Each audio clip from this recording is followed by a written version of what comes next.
गोष्ट ऐकूया. ससा आणि कासवाच्या शर्यतीत कासव शर्यत जिंकला आणि पुढे काय झालं? ससा जेव्हा तिथे आला तेव्हा कासव काहीच बोलला नाही. कारण कासवाला माहिती होतं सशाच्या चुकीमुळे आपण शर्यत जिंकलोय. आणि सशालाही माहिती होतं की आपली चूक झालीये. खरं तर ही शर्यतच आपण लावायला नको होती. कासव काहीच बोललं नाही आणि पुन्हा दोघांची मैत्री तशीच चालू राहिली. दोघं पुन्हा गुण्यागोविंदाने जंगलामध्ये राहायला लागले. जंगलातल्या प्राण्यांनी एकदा पोहायची स्पर्धा ठरवली.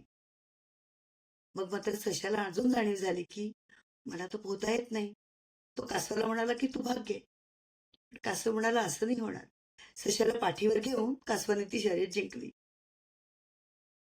त्यानंतर मात्र दोघांची मैत्री जास्त दृढ होत गेली. ज्या ठिकाणी पळायची गोष्ट येत असेल आणि जिथे कासवाची क्षमता कमी वाटत असेल त्यावेळी मात्र कासव सशाच्या पाठीवर हक्काने बसून त्या ठिकाणी पोचत असे. अशा पद्धतीने या गोष्टीतून एक बोध असा होतो. स्पर्धा दोघांनाही कळून चुकलं होतं की स्पर्धा नेहमी तुलनेत करायची असते.